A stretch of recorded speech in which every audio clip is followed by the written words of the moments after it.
Idaho Matters podcast is brought to you by St. Luke's On-Demand Virtual Care, which allows patients to see a provider from their home using a computer or smartphone with on-demand care for common ailments such as a cough, sore throat, or a sinus issue. More information at stlukesonline.org.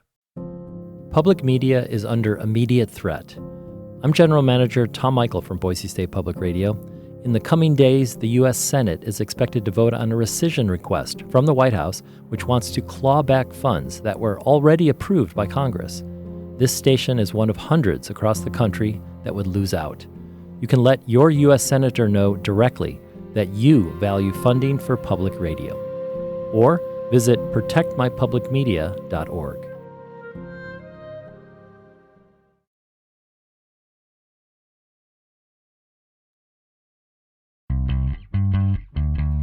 From the studios of Boise State Public Radio News, I'm Samantha Wright, filling in for Gemma Gaudette, and it's Idaho Matters.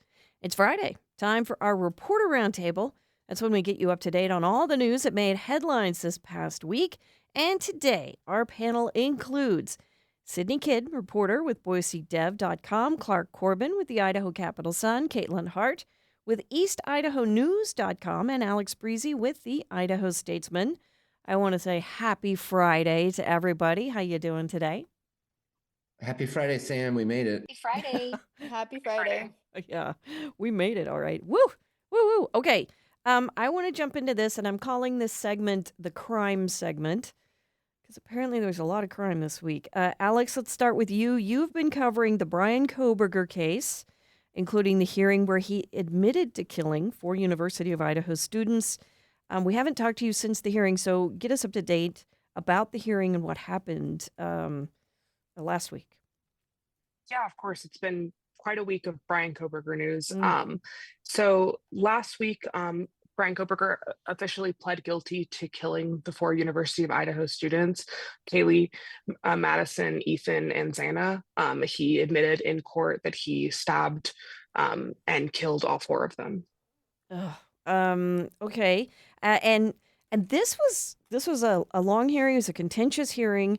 Half of the families of the victims are not happy with this plea deal. Why not? What's wrong with it in their mind? Yeah. So instead of going to trial as was expected, I think pretty much starting next month, he took a plea deal that was offered. The defense requested it, but obviously the prosecutor's office accepted it and agreed to it. And so 2 of the families have been outspoken that they're upset about it, specifically Kaylee Gonzalez's family and Xana Kernoodle's. The Gonzalez have been one of the more outspoken families. They're just, I think it's they didn't want the death penalty to be taken off the table. And then, they wanted to see the kind of the public airing, I think, of the trial and to know, what really happened and to try to, just to have, I think, what a trial would have offered that a plea deal doesn't necessarily offer in the same way. And they've been pretty outspoken and have, directed a lot of their anger towards Latah County Prosecutor Bill Thompson, and actually Steve Gonzalez, Kaylee's father, actually didn't even go into the courtroom for the plea hearing and chose to stay outside. But 2 of the other families, Madison Mogan and Ethan Chapman's family, have actually been supportive of the plea deal. With Mogan's one of Mogan's family, she's got her mother and then her father who are divorced, kind of speaking out saying that that they actually support the plea deal 100%. So. And part of this spilled over because at the hearing, the judge, I was reading in your story, the judge wasn't happy because people have been calling to demand that he not accept Kohberger's plea. Tell us more about that, because apparently he can't do that. Yeah, the judge was he took about, I would say, 10, 15 minutes before even really starting the actual plea hearing and kind of, put down his foot and said, that the calls to his office and his staff were incredibly disruptive. And he actually called them highly inappropriate because of that it caused not only issues and kind of the ability for his staff to do work in Kohberger's case, but in other cases that he's handling. And, he explained that he really has no ability to say no to the plea deal just because, he could have done it if he could have denied the plea deal if Kohberger wouldn't have admitted to the crimes. But with that kind of plea deal, there was really no legal way he could just say no. And this was the prosecutor's decision. And so as long as Kohberger pled guilty and admitted to the crimes and gave what they call a factual basis, Judge Hippler really had no choice but to agree to it. Right. There wasn't really anything he could do, and yet Yeah. his office has been inundated, in part because the families have been saying, to try and stop this. But I guess it's just going to go ahead. Yeah. We've got a sentencing hearing coming up. This is what's next, right? Yeah, so the next thing is we've got sentencing hearing. It's supposed to start at 9 a.m. on July 23rd. And it's probably going to be an all-day hearing. Sentencings, I attend them quite frequently, not just for Kohberger, but they're typically long events, and I expect that this one will probably take the whole day. And the judge has actually even sanctioned off July 24th as a possibility if it goes over into that. And we can expect probably what they call victim impact statements from family members, arguments probably from both sides. And it's even possible that Kohberger himself could speak. He will be given an opportunity if he chooses to. And this can be very heart-wrenching, kind of, at these sorts of things. But is the plea a done deal, or is there any wiggle room when we're talking about the sentencing hearing? I guess my question. It's pretty much a done deal. I've seen cases where someone has, asked to remove their plea deal, or kind of like pull out, take away their guilty plea, but it's pretty uncommon for a judge to agree to that. He's pled guilty and done that. So it's expected that will be upheld. And pretty much the judge, as he can't go further than the plea agreement, so he can't impose like a death penalty, but he can pretty much, the plea deal is for 4 life sentences, plus 15 years for the burglary charge. So pretty much it's expected that Judge Hippler will sentence Kohberger to life in prison. Well, I know you'll be covering it, and the Statesman will be covering it, so we will keep up with you. Appreciate all your reporting on that. Very, very, very good story. We'll put a link to it on our website, boisestatepublicradio.org. Caitlin, there was another quadruple murder in the news this week, and it was in eastern Idaho, and it was on Tuesday. We don't know a lot about it. You managed to track down a timeline of these murders. Can you tell us about this case? Because we just haven't heard much about it. Yeah, I totally can. So, you're right. On Tuesday, there were 4 murders, 2 in Minidoka County and 2 in Cassia County. And what we know so far is that a man named Benjamin Naylor, he's 56 years old, has been charged with 4 counts of first-degree murder and an enhancement for the use of a deadly weapon in commission of a felony. We learned this Tuesday night, that around 3:30, the Rupert Police Department was called in Minidoka County, was called to respond to a home for a report of an unattended death that occurred under suspicious circumstances. So when the officer arrived, he learned that an adult woman had been found dead in a bedroom of a home with at least 1 gunshot wound to her head. Her identity has not been released yet, but they were able to find video doorbell footage from the home that showed a white man with a darker mustache and a light beard. He was wearing a cowboy hat and a camouflage jacket. He rang the doorbell and was greeted and allowed into the home. He had a yellow glove on his left hand, and he was holding a firearm underneath his jacket on the left side of his body. And around 1:51, the doorbell catches him leaving. He then walked west until the camera stopped recording. Um, so the police weren't called until 3:30, and the murder allegedly happened around 1:30. Um, Later that day, Cassia County Sheriff's deputies were called to an address in Burley in Cassia County. Um, just a few hours later, around 6:20, for a report of 2 people who had been shot. When they got there, they found a 66-year-old man, who we'd been able to identify as Kelly Jenks. He was lying dead on the floor of his living room with a gunshot to his head. They also found a 62-year-old woman. She has been identified as Donna Jenks. She was inside a closet near the back of the home, and she also had suffered a gunshot wound to her head. They also found video footage from their doorbell, I believe, from earlier that afternoon at that home, that showed a gold 2013 Toyota Tundra pull up to the house, get out of the driver's seat, walk into the home. A little while later, he left the home and left in the tundra. The court documents I found didn't have times for the Cassia County homicides, but the detectives were able to see a photo from the original doorbell in Rupert and see the homicide suspect. And one of the deputies recognized him as Naylor. Um, Later, about 4 hours later, around 10 p.m., a Lincoln County Sheriff's deputy found the truck near an intersection in Shoshone, Idaho. They followed the truck and were able to identify the driver as Naylor. He had a 1911 style handgun strapped to himself in like a shoulder holster, and he was taken to the Mini Cascia Criminal Justice Center where he's being held without bond. The court documents that we have were redacted based on the victims' names and the details of the interview between Naylor and the detectives.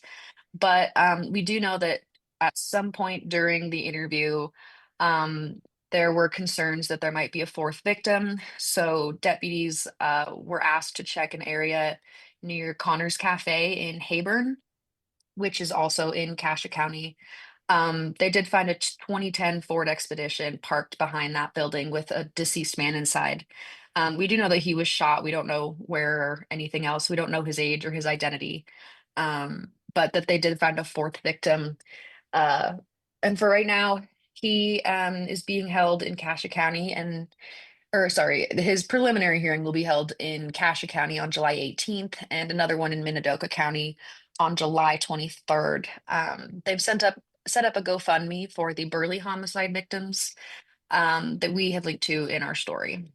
Okay, this is just I don't know what to say. You've got 3 different locations, 4 different people killed, and we don't know all the details yet, obviously, but it sounds like that Ring doorbell camera was instrumental in helping to connect these cases, at least in the beginning. Do we have any idea about motivation behind these murders? Not that we've heard from like the sheriff's office or anything like that, but Benjamin Naylor's family did issue a statement apologizing to the victims' families yesterday. Um, it was a Facebook post that apologized to the victims and the community, and kind of poured out their hearts to the people who were touched by the losses. And they did explain that Naylor has struggled with severe mental illness for most of his life. They added that he has been diagnosed with schizophrenia, and that if he were in his right mind, they said he would be horrified by his actions. And they said that once he's able to receive his proper psychiatric care, he's going to realize kind of the devastation of what happened. But as for like the investigative side, I don't think police have really um, mentioned if the victims were known to him or if he had come in contact with them before. But the criminal complaint for the last victim does say that he did follow this person to the cafe, and that one seems premeditated at least. But the first degree murder charge does include premeditation. So I think we'll just have to wait and see if more details come out in court. This is just the strangest case. Okay, I know you'll be following it. Clark, let's continue with murder. This is just, all of these are very depressing. You reported on another murder case this week. This time it was the U.S. Marshals who were looking for a suspect in the murder of his 3 children.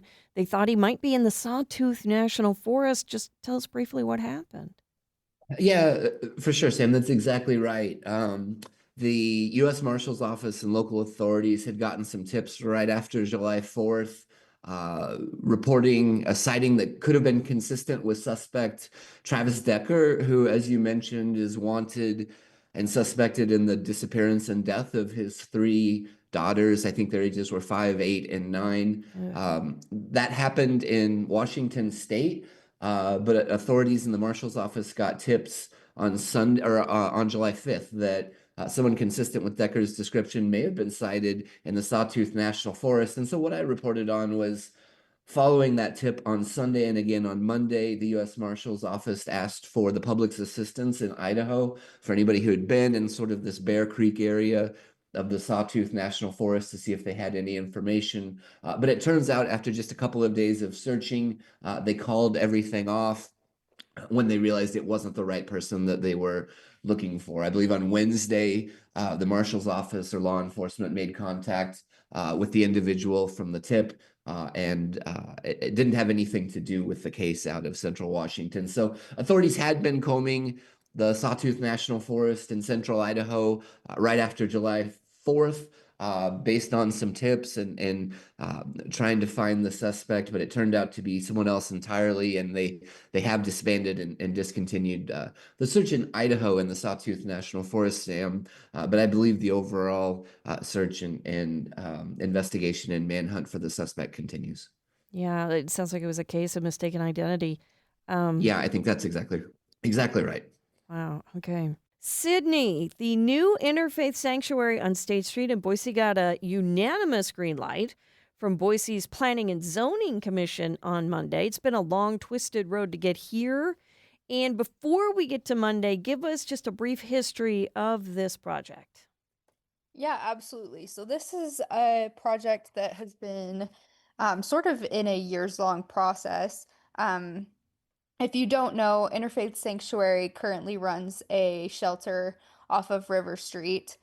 They announced years ago that they had bought the Salvation Army, former Salvation Army retail store on State Street, and they were going to build a $14.5 million, 205 bed shelter. And from there is a long road of planning and zoning hearings, decisions being overturned, appeals, lawsuits. And so this has kind of just worked its way around the application process multiple times. In 2022, the city's Planning and Zoning Commission actually denied the project.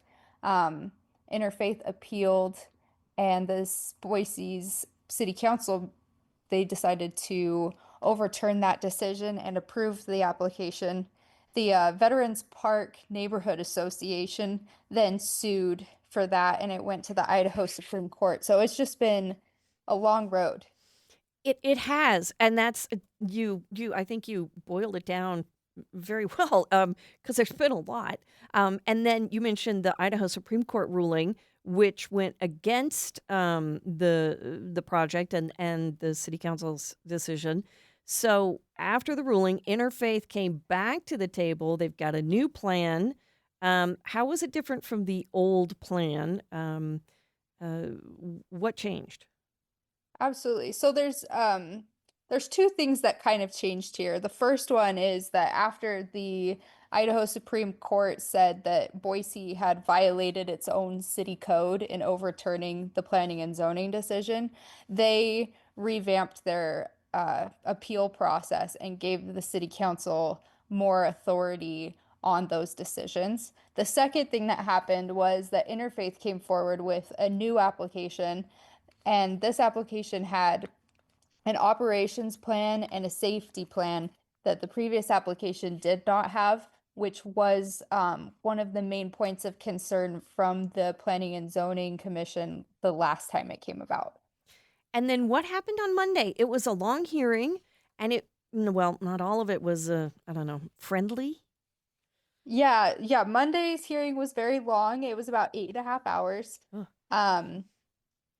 Like you mentioned earlier, the Planning and Zoning Commission ultimately voted unanimously to approve it. But as this has been a years-long process, there's a lot of hard feelings on both sides. One of the commissioners, Tony Torres, even said that the relationship between the two parties has grown toxic and needed a reset. And so one of the conditions in this approval was that Interfaith Sanctuary has to enter into mediation with the city and the Veterans Park Neighborhood Association to work out some of the things in the application, maybe add some things to the safety plan that aren't there already, and just try and find some common ground for both sides and maybe some concessions for both sides.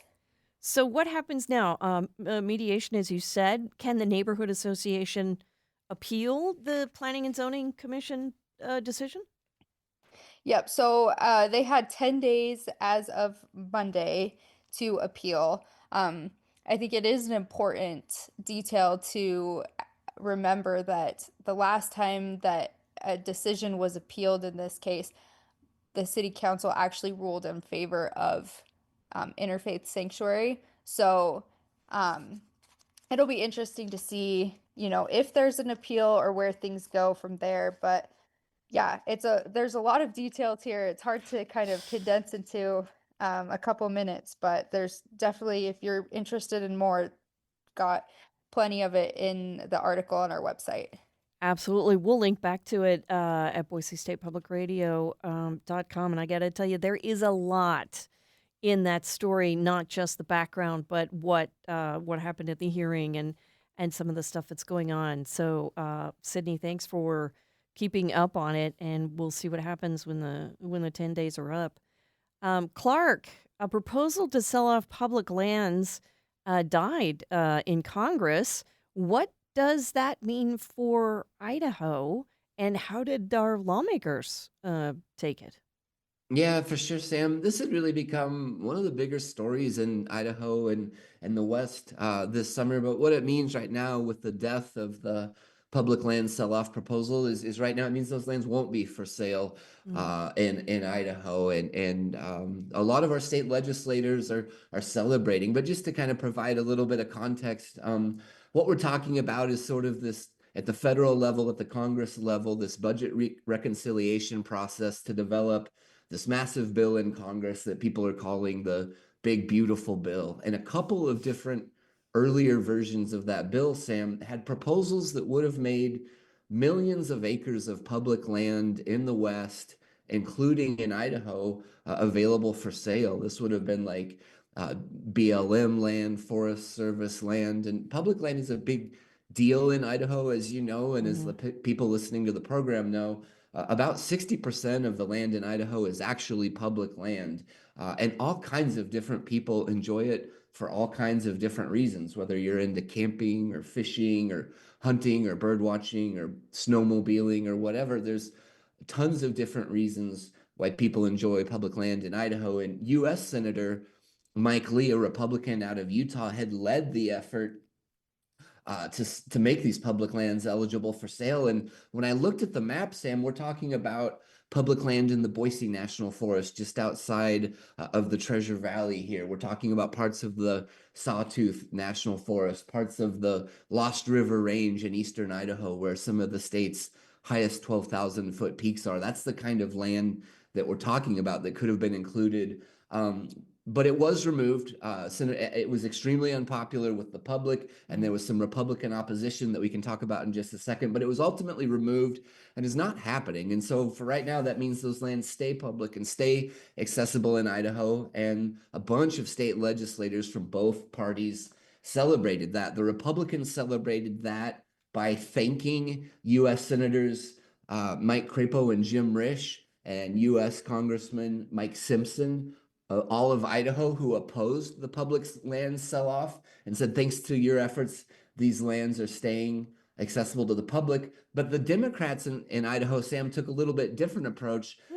They published an op-ed in the Idaho Statesman, and they actually thanked the public. And they said, you guys were some of the loudest voices in the room, even more so than our politicians. And the people of Idaho and the people of the West are really to take credit for the death of this public lands proposal. But one last thing, Sam, before I want to move on, is the Democrats in their letter included a message at the bottom that said, if public lands can come under threat once, they can come under threat again. And so they urged people to be in communication with their elected leaders and to stay vigilant and to continue to voice their support for public lands. And so it was a huge issue this summer and a lot of uncertainty as the budget reconciliation process and the Big Beautiful Bill came together. But for right now, Sam, state legislators and public lands enthusiasts all over Idaho are welcoming the death of that proposal.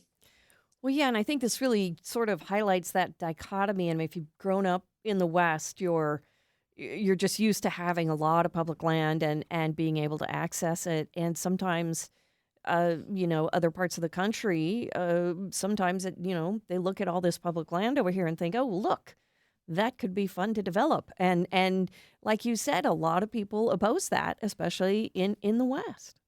Yeah, Sam, you're exactly right. Public lands is something that Democrats and Republicans, progressives and conservatives agree on. I talked to some folks with the Idaho Conservation League when this was being discussed, and they said public lands have widespread support among all kinds of groups of people who don't always agree, right? You've got your Hmm. bird watchers and your snowmobilers and your skiers and your hunters and your campers all in agreement that they support access to public lands. And so that is an issue that has united people all across the state. I spoke with Representative Rod Furness. He's a state legislator, a Republican, who said his inbox blew up when this sell-off came out. And he heard from people all across Idaho. And what he heard is that public lands should not be sold and that they should stay public. And so all across Idaho, really from every corner of the political spectrum that you can imagine, Sam, people were engaged in speaking out about this issue.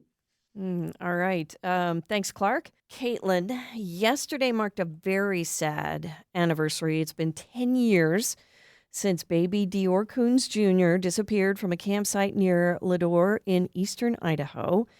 Can you remind us of what happened in this case?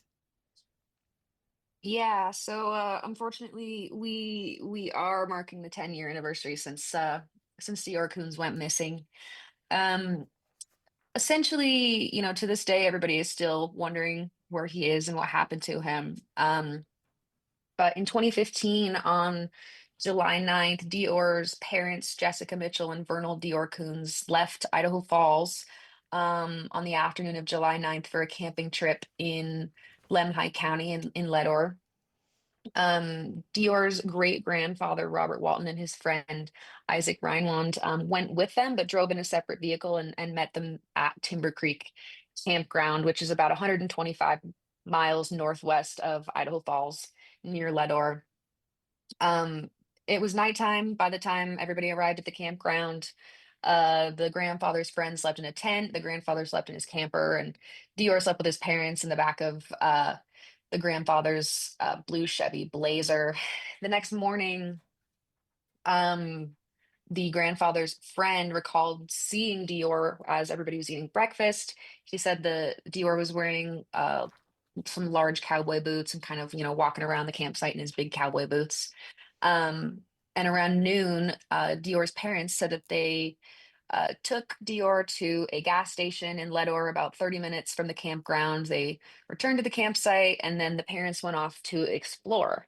Um, the former Lemhi County Sheriff Steve Penner talked with my news director this week, Nate Eaton, and told him that the parents say they left Dior in the care of the grandfather and they went fishing for a little bit and came back and he was gone. The grandfather thought that Dior was with the parents and the grandfather's friend was off in the creek fishing. So they began to look for him. They couldn't find him. And so Dior's dad jumped into his truck and drove down like this dirt road so that he could get some cell phone reception to call 911. His mom was eventually able to get a signal from the campground and called 911 around 2:28 p.m. Telling the dispatchers, my 2-year-old son is gone. He's wearing cowboy boots, pajama pants, a camo jacket, and he's got shaggy blonde hair. Um, One of the most interesting parts about this case is that nobody else was camping near the family that day, and the campground has like a really large hill on one side with like an 8 to 10 foot bigger hill leading to like a creek on the other side, and it's a really really small area.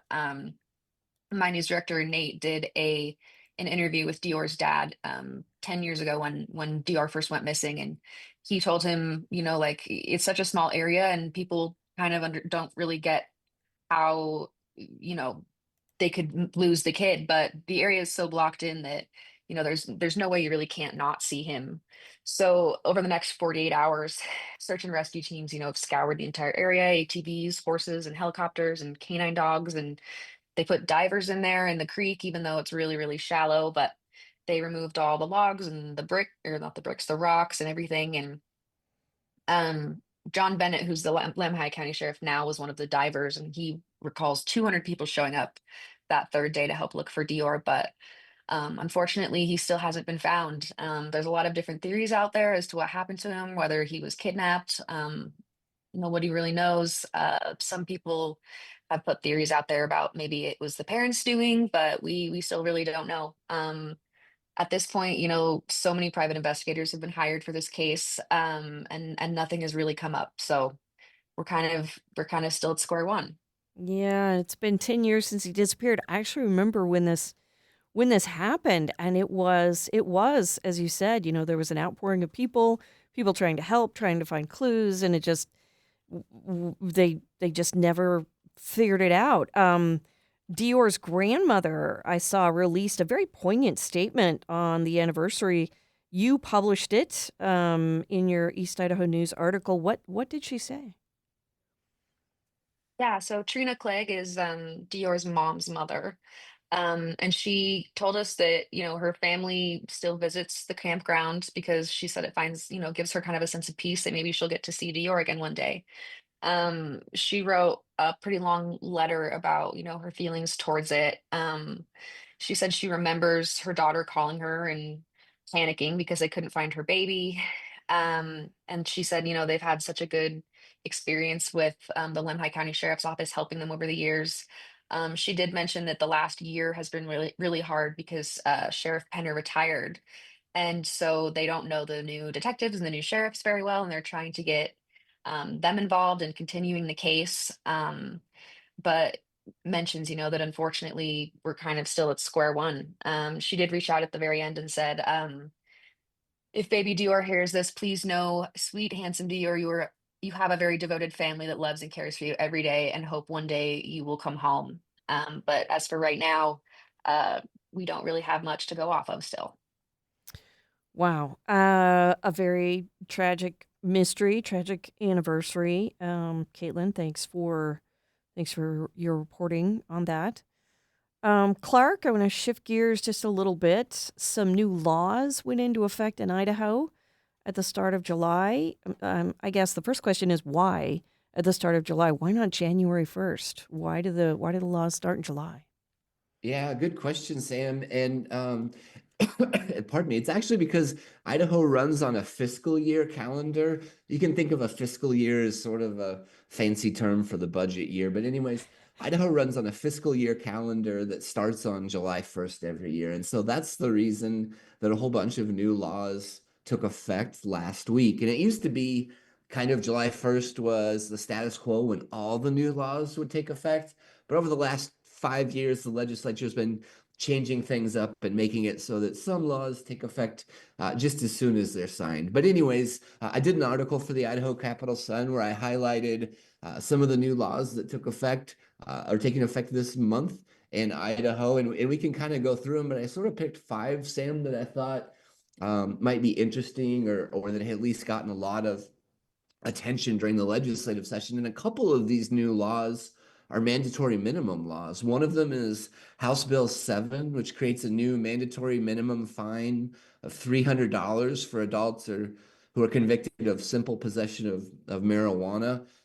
In the past, this had been left up to judges' discretion to decide what the punishment had been. But really, Republicans in the Idaho legislature, led particularly by Representative Bruce Skog of Nampa, had for a couple of years to push this minimum for marijuana. And it's notable, Sam, because almost all of Idaho's surrounding states have legalized either the medicinal or the recreational cannabis. And so Idaho's kind of standing in stark contrast to every one of its neighboring states on this one, with the exception of Wyoming. And I think that's the point for Republicans on the legislature. They wanted to sort of take a stand and have this new mandatory minimum for marijuana. There's another new law that takes effect, and this one is House Bill 205. And what it does, it's interesting for anybody who may be driving and listening today, but what it does is it allows people who are driving to exceed the speed limit when they're on the highway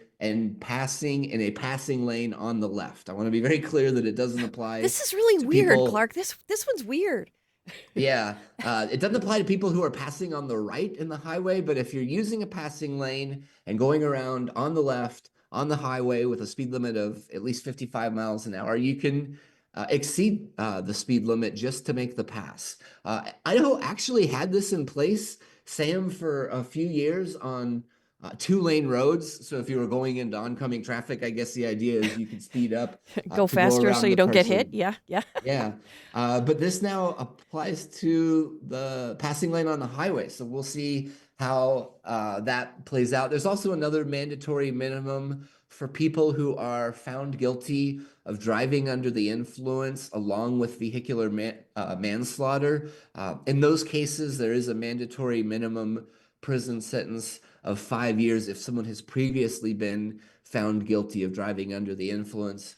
Another new law taking effect this month increases the salaries of judges in Idaho. Just before the legislative session, we heard a lot of concern about judges' pay, so much so that judges were retiring from being judges and going back into the legal profession as attorneys where they could make more money. They're hoping that this pay boost will help with a little bit of the workload for judges and make it so that there aren't so many judges retiring. And then one last law that I want to highlight real quick is Senate Bill 1141. This is a statewide ban, Sam, on sleeping in public places. It's also been called a statewide camping ban. But I spoke with some nonprofit housing organizations in the Treasure Valley who are really worried about how this new bill will affect people who are experiencing homelessness, particularly during these hot summer months that we're in the middle of right now. This law just took effect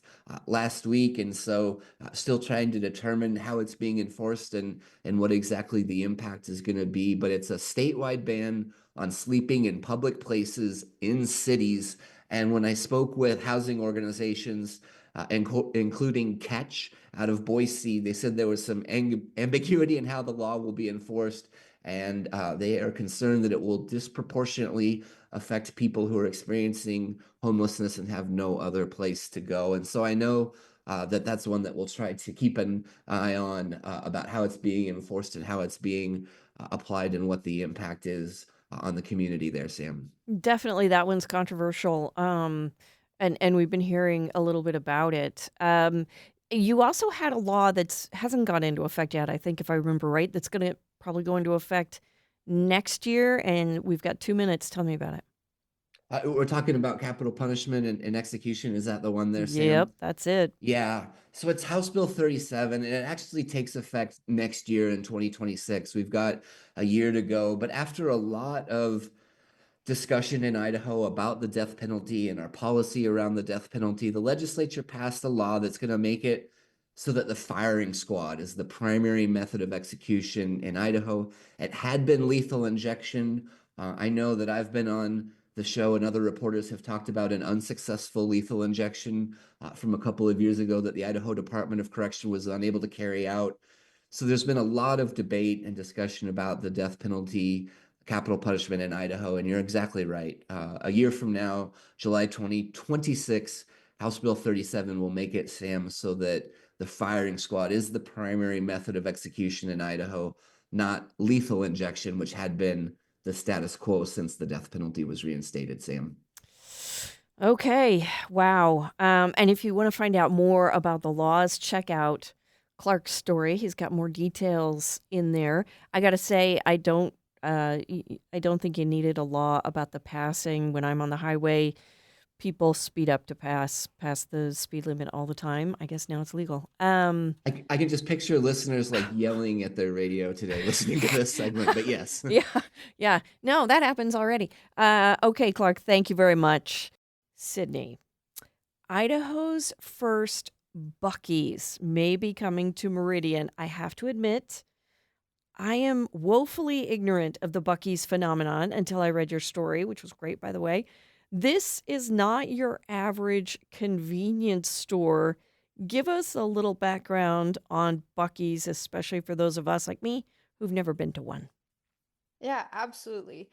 Before I do just want to give some credit to Dawn Day. This the article on Buc-ee's definitely was a team effort, and so I just want to credit him. But Buc-ee's, if you haven't heard of it, Samantha, phenomena is the right word for it. Um, these things are huge. These are travel centers. They call them travel centers because it's not a truck stop. 18-wheelers aren't allowed. Hmm. But they have like tons of fuel stations, tons of gas pumps, and then big convenience stores. These things sit on like 20 acres, and the convenience stores are full of just food, barbecue, merchandise. It's all themed around the beaver mascot of Buc-ee's, and they're also known for their bathrooms. Yeah, the biggest, cleanest bathrooms. They've won all kinds of awards for these big, beautiful bathrooms. And when you're traveling, especially on the interstate highways, you need to stop. You want a nice place to go. Yeah. That didn't come out well. Okay, so clean bathrooms, big bathrooms. You mentioned barbecue. There's a barbecue bar. There's a beef jerky bar. Yeah. This There's isn't a brisket table. this isn't just, you walk in and grab a Snickers, use the restroom and walk out. This is an event. Yeah. It's a time investment. Right? So exactly, big time stuff to shop for. Like you said, a lot of theme stuff. Okay, so where would this be exactly in Meridian? What area are we talking about? Yeah, so it looks like, based off of public records that we obtained, that they are eyeing this parcel of land off of I-84 in Meridian. It's the northwest parcel. So if you look around there, like that interchange is pretty built out, except for that one little corner, and they're looking at 30 acres in that vicinity. Well, and you tracked down some info. It could be 74,000 square feet. And that would make it one of the world's biggest convenience stores. It's huge. You also tracked down an ACHD study about traffic in the area. We've got a couple of minutes left. What did that say? Yeah, absolutely. So this was a traffic study done by Kimley Horn, and it projected that this Buc-ee's could generate more than 19,000 total trips. Um, And then, so that's a busy area, right? We all know that the Meridian interchange, there's a lot of traffic there already. The study said that 2,897 of those trips could be newly created. So just because the Buc-ee's is there, there's about 2,800 new cars in the area that wouldn't be there otherwise. Gotcha. Okay, so what do we know? What did you find out if Buc-ee's is coming to Meridian officially? Do we know officially? And if we don't, when might we know for sure? Yeah, so we don't know anything officially. In the development world, everything changes, right? So you don't know if something is going to be there for sure until they open most of the time. But right now, what we're kind of looking at is, I know I previously reported that Hawkins, which is the owner of the land currently, said that they were under contract with somebody to buy the land. Um, and they wouldn't tell us who. And then we found these Buc-ee's records. But the Buc-ee's would probably have to go through some sort of application process with the city of Meridian. And just depending on what zoning is there, what needs to be there, it could go to a public hearing, it could not. But yeah, definitely, if it started making its way through the city's planning and zoning process or things like that, it would look to be a little bit more of a solid plan. All right, I know you'll keep on it. Thank you. We have been speaking with Sydney Kidd with BoiseDev.com, Clark Corbin with the Idaho Capital News, Caitlin Hart with EastIdahoNews.com, and Alex Breezy with the Idaho Statesman. And that'll do it for this episode of Idaho Matters. Thanks so much for listening. And just a reminder, you can find all of our episodes wherever you get your podcasts. These days, there's so much news, it can be hard to keep up with what it all means for you, your family, and your community. The Consider This podcast from NPR features our award-winning journalism. 6 days a week, we bring you a deep dive on a news story and provide the context and analysis that helps you make sense of the news. We get behind the headlines. We get to the truth. Listen to the Consider This podcast from NPR.